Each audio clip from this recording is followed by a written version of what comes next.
وأحسن منك لم تر قط عيني وأجمل منك لم تلد النساء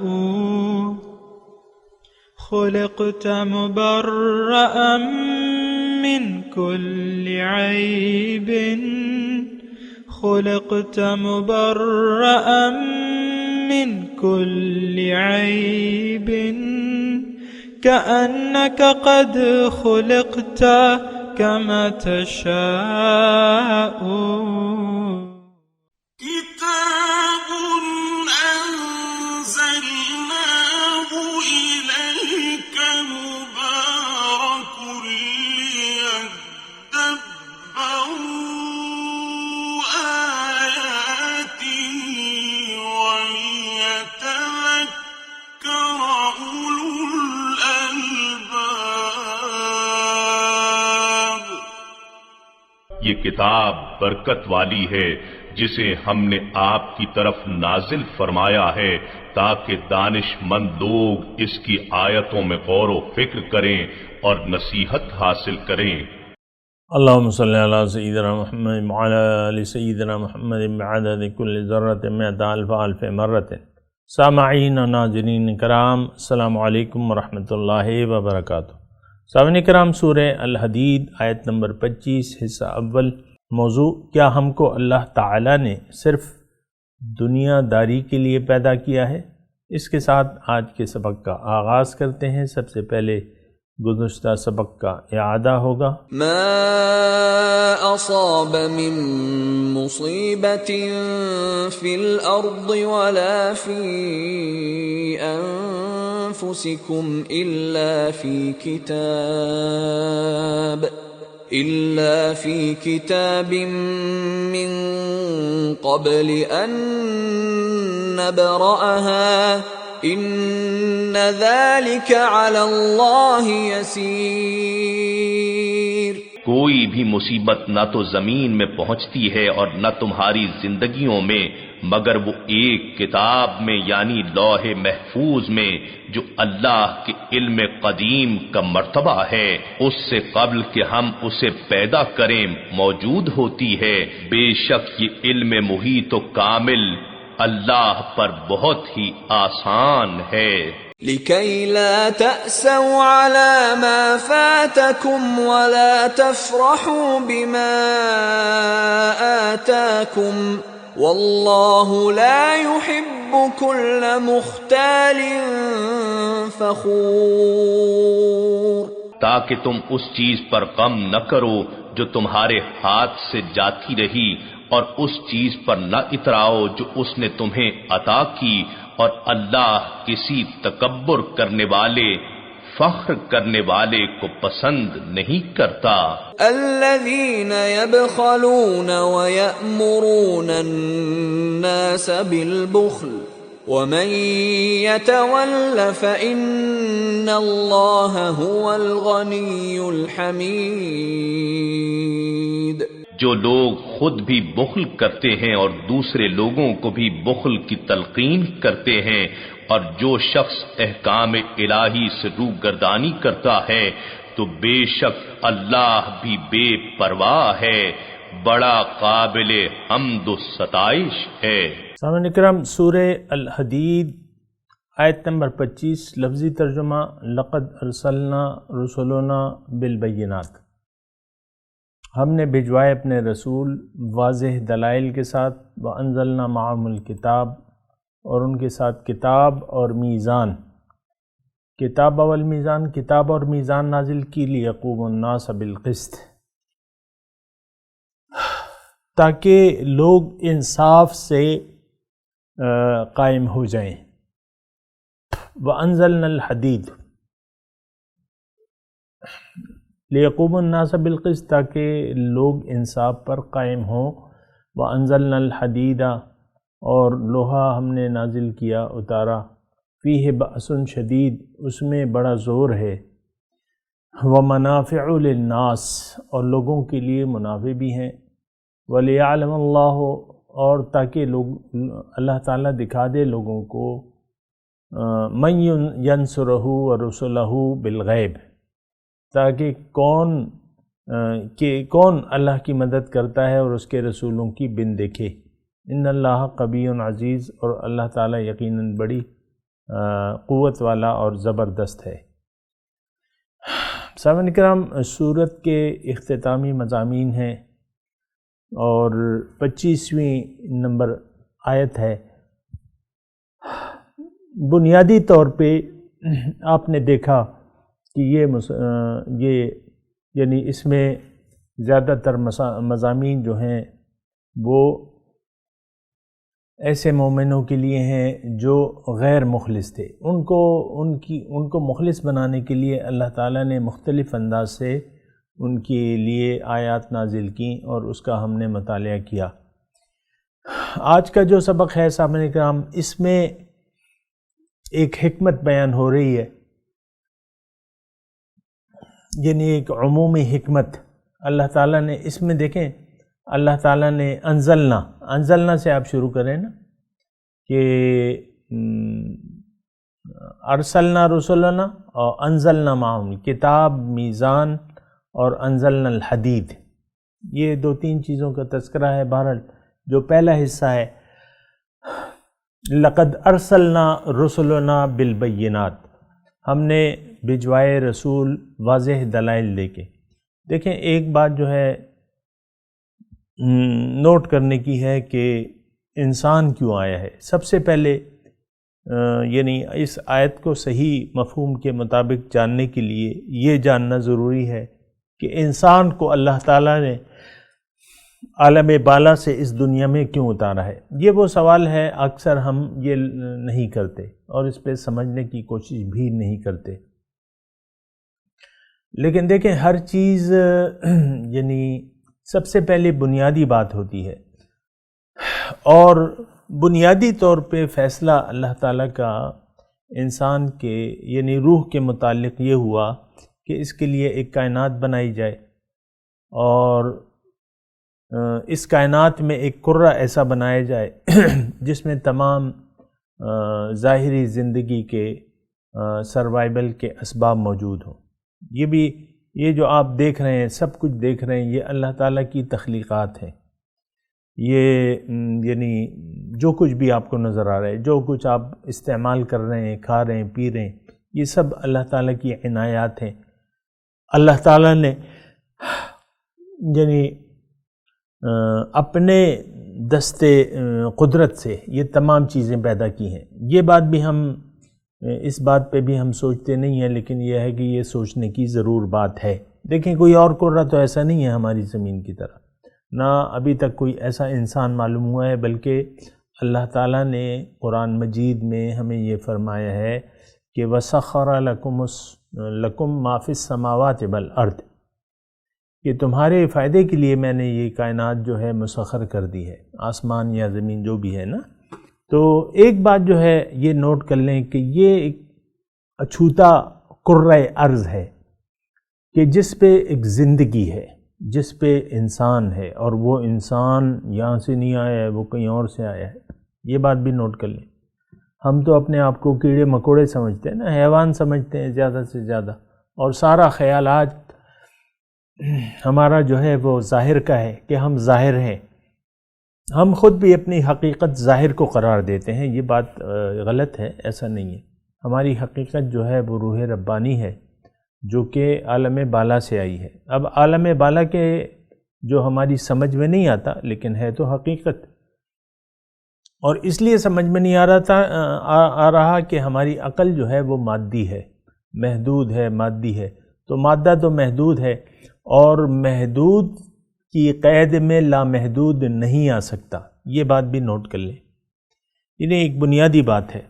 بالغیب کا بھی یہاں لفظ آیا ہے نا، بن دیکھے۔ تو بہرحال خیر، میں یہ آیت کا پہلا حصہ جو ہے اس پہ میں تھوڑی سی بات کر رہا ہوں آپ کے سامنے۔ آپ دیکھیں اللہ تعالیٰ فرمانے میں نے رسول بھیجوائے واضح دلائل کے ساتھ، اس پہ بھی ابھی انشاءاللہ ابھی بات کرتے ہیں، لیکن سب سے پہلے آپ یہ سوچیں کہ سب سے پہلے انسان آیا ہے، اس کے لیے پھر رسول آئے۔ انسان کیوں آیا ہے یہ بات بھی سمجھنے والی ہے۔ انسان کیوں آیا ہے اس کرۂ ارض پہ، عالم بالا سے، عالم ارواح سے انسان کو کیوں یہاں اللہ تعالیٰ نے جسم دے کے انسان بنایا ہے اس کو، یہ بھی بات قابل غور ہے۔ اور وہ میں نے آپ کو کہا ہے، اور میں نے آپ کو یہ بھی کہا ہے اختصار کے ساتھ کہ یہ دنیا کیا ہے، یہ اللہ سے ملاقات کی تیاری کی جگہ ہے۔ یہ بات بنیادی طور پہ آپ نوٹ کر لیں۔ باقی تو زمین ہے، اس پہ اللہ تعالیٰ کا نظام نافذ ہونا چاہیے، وہ ایک یعنی اس سے ایک جڑی ہوئی بات ہے۔ بنیادی طور پہ اللہ تعالیٰ نے میری روح کو جسم اس لیے دیا ہے کہ یہ دنیا میں آ کے وہ مقام حاصل کر لے، وہ صفات اپنے اندر پیدا کر لے جس کی وجہ سے اس کی ملاقات اپنے رب سے ممکن ہو سکے۔ یہ بات نوٹ کر لیں۔ اگر اللہ کی ملاقات کو بیچ میں سے نکال دیا جائے تو باقی کچھ بھی نہیں رہتا سامنے کرام۔ یہ بات بھی نوٹ کر لیں، اگر اللہ کی انسان کی یا روح کی اللہ سے ملاقات، اس کا تقرب اور اس کی معرفت، اس کا دیدار، یہ بیچ میں سے اگر نکال دے نا، یہ انسان تو رہتا کچھ بھی نہیں ہے بھائی، پھر وہ جانور ہو جاتا ہے جو کہ مادی دنیا کے اللہ تعالیٰ نے، جو کہ مادی دنیا کے لیے، ظاہر کے لیے، ایک محدود مقصد کے لیے اللہ تعالیٰ نے یہ تمام مخلوقات پیدا کی ہیں۔ تو ایک بنیادی بات جو ہمیں سوچ یعنی ہمارے ذہن میں موجود رہنا چاہیے، یعنی جو مقصد اعلیٰ ہے وہ یہی ہے کہ انسان اللہ سے ملاقات کی تیاری کرے، اپنے اندر اللہ کا رنگ پیدا کرے، اللہ کی اخلاق، تخلقوا باخلاق اللہ، اللہ کی صفات اپنے اندر پیدا کرے، یا صبغت اللہ، اللہ کے رنگ میں رنگ جائے۔ یہ بنیادی باتیں ہیں، یہ دیکھیں آپ بھولیں نہیں اور اس کو فراموش نہ کیا کریں۔ اپنی حقیقی آمد کے مقصد جو ہے وہ آپ کے ذہن میں برابر بالکل پکا ہونا چاہیے۔ یہ بالکل میں آپ کو ایک بنیادی بات بتا رہا ہوں اور گزارش بھی کر رہا ہوں کہ اس پہ آپ سوچیں، سمجھیں، اور علم اگر آپ کا ذہن کام نہیں کرتا تو پھر پوچھ لیں۔ الرحمن فاسأل به خبیرا، اللہ تعالیٰ نے قرآن میں فرمایا کہ وہ رحمان جو ہے اس کے بارے میں اگر تمہیں معلوم نہ ہو تو کسی خبردار سے پوچھ لو۔ تو ایک بات جو بنیادی طور پہ ہم نے بھلا دی ہے وہ ہے اللہ کی ملاقات، بس۔ اب یہ ملاقات چونکہ ہمارے ذہن میں نہیں ہے، لہٰذا اس کے لیے ہم تیاری نہیں کر رہے، اور تیاری کیا ہے؟ بندگی ہے۔ یعنی تیاری کے لیے کیا کرنا ہے؟ ہم نے بندگی کرنی ہے۔ اس بندگی کے لیے آپ دیکھیں کہ ہم میں سے کثیر لوگ جو ہیں وہ تیار نہیں ہوتے۔ کیوں؟ کہ ان کو اس بندگی کا مقصد ہی پتہ نہیں ہے، اور انسان کی فطرت یہ ہے کہ یہ جو کام اس کی نظر میں بے فائدہ ہوتا ہے، اس کے لیے وہ ذہنی طور پہ یہ اپنے آپ کو آمادہ نہیں کر سکتا۔ اب مثال کے طور پہ دفتر میں ایک افسر ہے، مثال آپ کو میں دے رہا ہوں، دفتر میں ایک افسر ہے، گریڈ 18 کا ہے، اس کی بہت سی ذمہ داریاں ہیں، اور وہ اس کی عمر ہے 25 سال لگا لیں، اس کے والد ہیں 50 سال کے لگا لیں۔ اب والد اس کی ڈیوٹی کا ٹائم ہے، مثال کے طور پہ وہ تنخواہ بھی لے رہے ہیں اور اس کے اپنے بیوی بچے بھی ہیں، گھر بار سب کچھ ہے۔ اب اس کے والد اس کو کہتے ہیں کہ بھئی یہ ہمارے گھر کے باہر ایک گیلی ریت پڑی ہوئی ہے، اس میں تم ایسا کرو کہ اس میں یعنی 2-4 گھر بنا لو، ریت میں گھر بنا لو۔ اگر اس کے والد اس کو اگر ایسا کہیں، صبح اس کی ڈیوٹی جانے کا ٹائم ہے اور یہ تو بچوں کا کھیل ہے، یہ جو والد اس کو حکم دے رہے ہیں، مثال کے طور پہ یہ ایک مثال میں قائم کر رہا ہوں کہ یہ تو ایک کھیل ہے کہ ریت میں گھر بنانا یا ریت سے گھر بنا لینا، جو کہ ہم اکثر اپنے بچپن میں، آپ نے بھی شاید بنائے ہوں، میں نے بھی بنائے ہیں۔ تو اب آپ دیکھیں، مجھے آپ یہ بتائیں کہ وہ جو گریڈ 18 یا 22 کا افسر ہے، اور اس کی اب ذمہ داریاں ہیں، آفس جانے کا ٹائم ہے، اور والدوں سے یہ حکم دے رہے ہیں کہ بھئی تم یہاں ریت میں گھر بنا لو، تو آپ مجھے بتائیں کہ کیا وہ بنا لے گا؟ نو، نہیں بنائے گا، وہ سمجھے گا یہ تو ایک فضول کام ہے، اور میری اگلی ذمہ داریاں جو ہے مجھ میں ہیں وہ بڑی زیادہ ہیں، میں نے آفس جانا ہے۔ ابو کو وہ قائل کرے گا، کہے گا ابو اس کا تو کوئی فائدہ نہیں ہے، یہ میں نہیں کر سکتا، بصد عزت و احترام سے کہے گا، سمجھائے گا ابو کو۔ پتہ نہیں ابو کے ذہن میں کیا خبط سمایا ہے کہ اس نے اپنے بیٹے کو بجائے کام پہ جانے کے اس کام کا کرنے کا حکم دے دیا۔ تو بہرحال بیٹا تو مطلب سمجھدار ہے، وہ نہیں بنائے گا ریت میں گھر، کہ چڈی پہن لے اور قمیص کو بھی چھوٹی شارٹ قمیص پہن لے اور موزے وغیرہ اتار کے سخت سردی میں وہ گھر بنانے کے لیے بیٹھ جائے، ریت کے گھر۔ کہنا میں یہ چاہتا ہوں کہ انسان وہ کام کرتا ہے جس کی اس کی نظر میں اہمیت ہو، جس کی اس کو ضرورت ہو، ہمیشہ ہر کام۔ آپ کوئی گناہ کا کام بھی کر رہے ہیں، مثال کے طور پہ کوئی بھی کام ہو، اچھا یا برا، میں اس سے بات نہیں کرتا، لیکن انسان کام وہ کرتا ہے جو اس کی نظر میں اس کے لیے کچھ اہمیت ہو، کچھ فائدہ ہو، کوئی ضرورت ہو۔ ہم اللہ کی بندگی کی نہ تو ضرورت محسوس کرتے ہیں، نہ اس کا کوئی فائدہ ہمیں نظر آتا ہے۔ ساری عمر سجدے کر کر کے اپنے ماتھے کو پہ داغ لگوا لیتے ہیں، پتہ ہی نہیں ہوتا یہ سجدے ہم کر کیوں رہے ہیں۔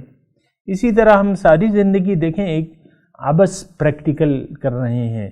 مثال کے طور پہ میں آپ کو کہوں، آپ کو والدین نے کلمہ پڑھا دیا اور پھر آپ جو ہے آپ کو حافظ بنا دیا، قاری بنا دیا، نماز روزے کی آپ کو تلقین کی، آپ وہ پڑھنے لگے، روزہ رکھنے لگے، زکوٰۃیں دینے لگے، حج کرنے لگے، آپ کو معلوم ہی نہیں ہے یہ ساری پریکٹس ہے کس کے لیے، کیوں کروں میں؟ بہت سے لوگ نماز نہیں پڑھتے، یعنی جن کی نظر میں دنیا کی اہمیت ہو یا جو بھی ہو، بعض اوقات ایسا بھی ہوتا ہے کہ وہ دنیا مقصود ہوتی ہے، لیکن افسر صاحب جو ہیں وہ نماز کے وقت نماز پڑھتے ہیں، چاہے وہ رشوت کا ایک مضبوط دھندا چلا رہے ہوں اپنے گھر میں، لیکن نماز کے وقت وہ نماز پڑھتے ہیں۔ یہ ہماری نماز روزہ جو ہے یہ ایک روٹین کی پریکٹس ہے۔ ایک ایسے معاشرے میں ہم رہ رہے ہیں جہاں لوگ نماز پڑھتے ہیں، لوگ روزہ رکھتے ہیں، اس لیے ہم بھی نماز روزہ کرتے ہیں، لوگ زکوٰۃ دیتے ہیں، ہم بھی دیتے ہیں، لوگ خیرات کرتے ہیں، ہم بھی کرتے ہیں، لوگ شادی کرتے ہیں، ہم بھی کرتے ہیں، لوگ گھر بناتے ہیں، ہم بھی بنا لیتے ہیں۔ تو دیکھیں یہ ایک بنیادی بات ہے کہ جب تک آپ کی عبادت کی وجہ سمجھ میں نہ آئے، آپ عبادت نہیں، ہم اللہ کی بندگی نہیں کر رہے۔ ابھی وہ لفظ آئے گا وَكَثِيرٌ مِّنْهُمْ فَاسِقُونَ، اس سے اگلی جو آیت ہے نا 26، وَلَقَدْ أَرْسَلْنَا نُوحًا وَإِبْرَاهِيمَ وَجَعَلْنَا فِي ذُرِّيَّتِهِمَا النُّبُوَّةَ وَالْكِتَابَ فَمِنْهُمْ مُهْتَدٍ وَكَثِيرٌ مِّنْهُمْ فَاسِقُونَ۔ میں نے رسول بھجوائے تو کچھ لوگوں نے تو ہدایت قبول کر لی، لیکن اکثریت جو تھی فاسق ہی رہی، نافرمان ہی رہی۔ یہ نافرمانی کی کیا وجہ ہے اصل میں؟ کہ ہمیں نہ اپنے مقصد حیات کا پتہ ہے کہ ہم کیوں ہیں، ہماری زندگی اللہ تعالیٰ نے ہمیں یہ جسم کیوں دیا ہے۔ اکثر لوگ تو ظاہر جسم ہی کے دھوکے میں رہتے ہیں، ہمیشہ ساری عمر رہتے ہیں۔ عورت کہتی ہے میں عورت ہوں، میں زنانی ہوں، اور میں تو بس گھر والی ہوں، میں نے بس بچے پیدا کرنے ہیں، یہ وہ، اور چپاتیاں پکانی ہیں۔ یہ تو نہیں ہے۔ یا مرد کہتا ہے بھائی میں مرد ہوں، میں کمانے کے لیے پیدا ہوں، میں کماؤں گا، پڑھوں گا، کماؤں گا، کاروبار کروں گا، نوکریاں کروں گا، بچے پیدا کروں گا، اور بس گھر کو چلاؤں گا، اور پھر آخر میں جا کے مر جاؤں گا۔ یہ کیا زندگی ہے؟ آپ نے کبھی سوچا ہے؟ یہ روٹین، دیکھیں یہ جو ہم کر رہے ہیں نا، یہ تو ضروریات ہیں، ضروریات زندگی، لیکن اس میں دنیا میں آنے کے حقیقی مقصد سے ہم لوگ غافل ہیں۔ اللہ تعالیٰ نے فرمایا یعلمون ظاہرا من الحیات الدنیا وهم عن الآخرۃ غافلون، یہ لوگ دنیا کے ظاہر کو تو جانتے ہیں لیکن باطن سے غافل ہے۔ آخرت، باطن، اس سے یہ لوگ غافل ہیں۔ ابھی بھی یہاں لفظ آئیں گے لِيَعْلَمَ اللَّهُ مَن يَنْصُرُهُ وَرُسُلُهُ بِالْغَيْبِ، بن دیکھے۔ اب دیکھا تو ہم نے ہے نہیں، ہمیں تو کچھ نہیں معلوم کہ ہم کیوں آئے ہیں۔ بہرحال میں یہ مضمون کو سمیٹتا ہوں سامعین کرام، تھوڑا سا اگر آپ میرے ساتھ غور کریں اور دیگر جو نیک کام بھی اگر کر رہے ہیں تھوڑا سا اس کو ایک طرف رکھ دیں، کیونکہ ایک وقت میں دو کاموں کی طرف یکساں آپ توجہ نہیں دے سکتے۔ تو بہرحال یہ آپ ذرا سوچیں، یعنی تھوڑا سا صبر کر لیں، مطلب دیگر کاموں کو چھوڑیں، اس بات پہ سوچیں۔ رسول اللہ تعالیٰ اس آیت میں فرما رہے لَقَدْ أَرْسَلْنَا رُسُلَنَا بِالْبَيِّنَاتِ وَأَنزَلْنَا مَعَهُمُ الْكِتَابَ وَالْمِيزَانَ لِيَقُومَ النَّاسَ بِالْقِسْطِ۔ کیوں نازل کیا ہے کتاب میزان، اس کی انشاءاللہ ہم وضاحت کریں گے، لیکن یہ کہ لوگ انصاف پر قائم رہیں۔ لِيَقُومَ النَّاسَ بِالْقِسْطِ، انصاف۔ اب انصاف کیا ہے؟ یہ بھی تو سوچنے کی بات ہے نا۔ انصاف یہ ہے کہ آپ اپنے مقصد حیات کو جانیں، اللہ تعالیٰ کی نعمتوں کا شکریہ ادا کریں، ان نعمتوں کو بجا استعمال کریں، ان کو ضائع نہ کریں۔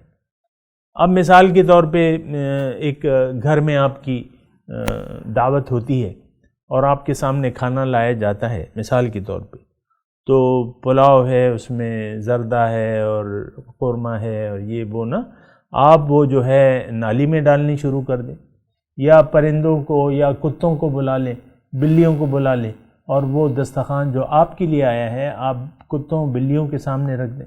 ایسا آپ کریں گے؟ نہیں کریں گے آپ۔ وہ تو کھانا آپ کے لیے ہے، تو جس مقصد کے لیے وہ کھانا بنایا گیا ہے وہ کتوں بلیوں کے لیے تو نہیں بنایا گیا۔ ہم نے تو اپنے آپ کو اس دنیا کا ایک جانور، وہ حیوان ناطق آپ کہتے ہیں نا اسے، جانور سمجھ کے جانوروں کی طرح زندگی گزار رہے ہیں دنیا ہی کے لیے۔ کوئی نہ سوچ ہے نہ سمجھ ہے، یہ کیا زندگی ہے؟ لِيَقُومَ النَّاسَ بِالْقِسْطِ، انصاف سے، تاکہ لوگ انصاف کریں اپنے آپ کے ساتھ۔ سب سے پہلے دیکھیں، آپ نے انصاف کرنا ہے اپنے آپ کے ساتھ۔ اپنے آپ کے ساتھ کیا مطلب؟ وہ انفسکم و اہلیکم نارا، یا علیکم انفسکم، اپنے آپ کو آگ سے بچانا ہے۔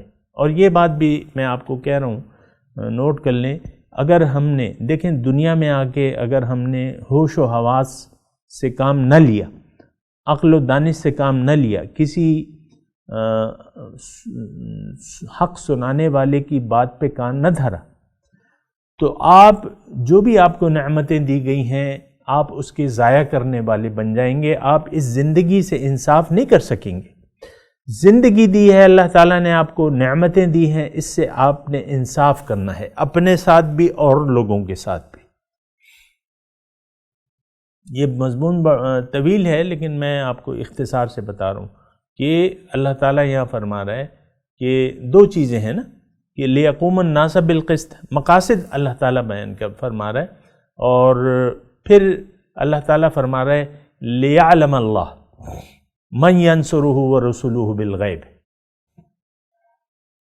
یعنی اس آیت میں، آیت نمبر 25 سورہ الحدید کی اس آیت میں کیا ہے؟ دو مقاصد کا تذکرہ ہے۔ ایک تو یہ کہ آپ نے انصاف سے کام لینا ہے۔ یہ سارا نظام اللہ تعالیٰ فرما رہا ہے میں نے اس لیے بنایا ہے، رسولوں کو بھجوایا ہے، کتاب بھجوائی ہے، میزان بھجوایا ہے، تاکہ آپ انصاف سے کام لیں۔ دوسری یہ کہ اللہ تعالیٰ اللہ کی اور اس کے رسول کی مدد کریں بن دیکھے۔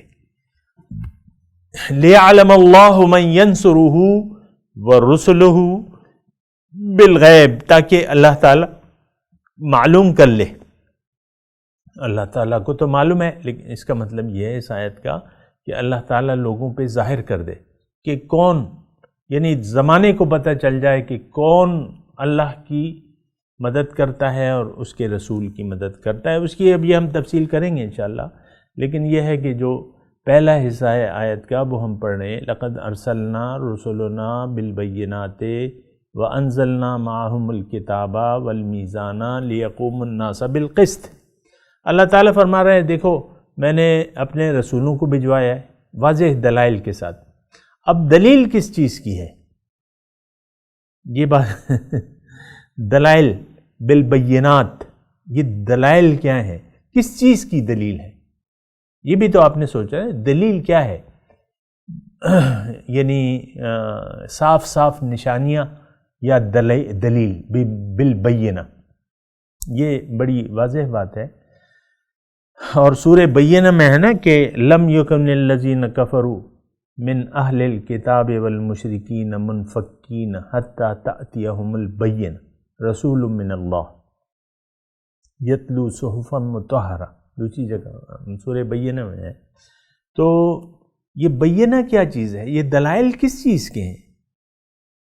یہ نشانیاں کس چیز کی ہیں؟ یہ ساری نشانیاں، یہ کائنات ہمیں پکار کے کہہ رہی ہے کہ اے انسان ہم تمہارے لیے ہیں، تمہیں اللہ نے اپنے لیے بنایا ہے۔